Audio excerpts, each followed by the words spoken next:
नमस्कार दोस्तों, भारत एक सोच देख रहे हैं आप। दोस्तों, चुनाव आयोग ने प्रेस कॉन्फ्रेंस की, दिल्ली के चुनावों की तारीखों का ऐलान कर दिया और साथ ही साथ ये भी बता दिया कि मिल्कीपुर का चुनाव भी इसी में कराया जाएगा। यानी कि मिल्कीपुर चुनाव जो कि छूट गया था, मिल्कीपुर उपचुनाव होना था जो कि नहीं हो पाया था, और उस एक सिंगल सीट पर अब चुनाव होना है। तो चुनाव आयोग ने कह दिया कि 5 तारीख को वोटिंग होगी, 8 तारीख को नतीजे हमारे सामने आ जाएंगे मिल्कीपुर में, यानी कि 5 तारीख को वोट डाले जाएंगे। मिल्कीपुर वो विधानसभा सीट है जहां से अवधेश प्रसाद समाजवादी पार्टी के टिकट पर चुनाव लड़े थे और जीत कर आए थे।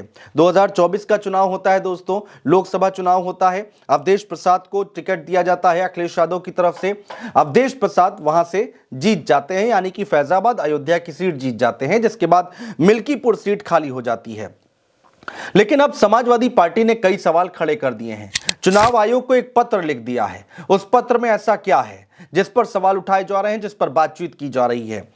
दरअसल समाजवादी पार्टी ने चुनाव आयोग से मिल्कीपुर उपचुनाव को लेकर बड़ी मांग कर दी है।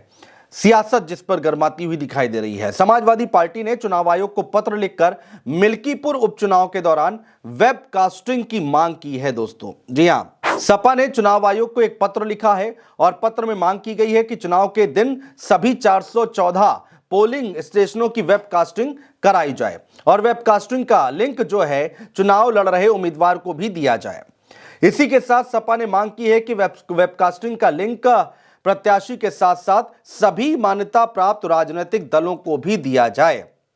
तो वेबकास्टिंग कराने की मांग यहां पर की है कि चुनाव जो है वो निष्पक्ष तरीके से हो, ये मांग की गई है। इससे पहले जो उपचुनाव हुए उत्तर प्रदेश में दोस्तों, उसमें समाजवादी पार्टी ने बहुत बड़े आरोप लगाए थे। शासन प्रशासन का दुरुपयोग किया जा रहा है, पुलिस वालों का दुरुपयोग किया जा रहा है, जो वोटर्स हैं उनको वोट नहीं डालने दिया जा रहा है, पुलिस वाले पहचान पत्र यहां पर चेक कर रहे थे। ऐसी खबरें निकलकर सामने आई थी। समाजवादी पार्टी ने लगातार इन तमाम बातों को लेकर आरोप लगाया था सरकार के ऊपर कि यहां पर प्रशासन का जो है इस्तेमाल किया जा रहा है, गलत इस्तेमाल किया जा रहा है, और जिसकी वजह से हार हुई है। कुंदर की मीरापुर यहां की बात कर रही थी समाजवादी पार्टी, और अब समाजवादी पार्टी को यही डर है कि मिल्कीपुर में जो उपचुनाव हो रहा है विधानसभा का, वहां पर भी ऐसी गड़बड़ी हो सकती है।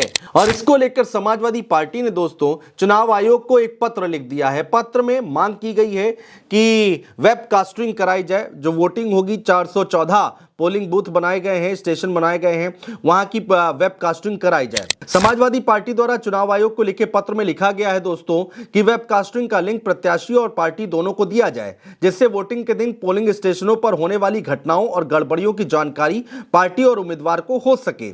समाजवादी पार्टी ने लिखा है कि वेबकास्टिंग से स्वतंत्र, पारदर्शी, निर्भीक चुनाव संपन्न हो सकेंगे। दोस्तों, सपा का कहना है कि वेबकास्टिंग का लिंक जो है जिला चुनाव अधिकारी और मुख्य निर्वाचन अधिकारी को दिया जाता है और वो चुनाव देखते हैं, मगर ये लिंक जो है पार्टी और प्रत्याशी को नहीं दिया जाता है। इससे प्रत्याशी और पार्टियों को पोलिंग पर होने वाली घटनाओं और गड़बड़ियों की जानकारी नहीं मिलती है। सपा का कहना है कि यह अलोकतांत्रिक, असंवैधानिक और अन्यायपूर्ण है। तो अब चुनाव आयोग को कह दिया गया है समाजवादी पार्टी की तरफ से। पत्र भी हम आपको लगातार दिखा रहे हैं। जो पत्र लिखा गया है श्यामलाल पाल की तरफ से। श्यामलाल पाल समाजवादी पार्टी के प्रदेश अध्यक्ष हैं और उन्होंने इस पत्र के जरिए चुनाव आयोग से यह बड़ी मांग कर दी है। अब देखना होगा कि क्या चुनाव आयोग वेबकास्टिंग का जो लिंक है वो प्रोवाइड कराते हैं पार्टियों को, प्रत्याशियों को, जिससे कि वहां पर अगर कोई गड़बड़ी होती है, जो भी घटना होती है, वो डायरेक्ट देख ली जाए, डायरेक्ट उस पर नजर रखी जाए। तो क्या यहां पर समाजवादी पार्टी की मांग मानी जाती है? यह देखना बहुत दिलचस्प होगा दोस्तों। बहुत शुक्रिया।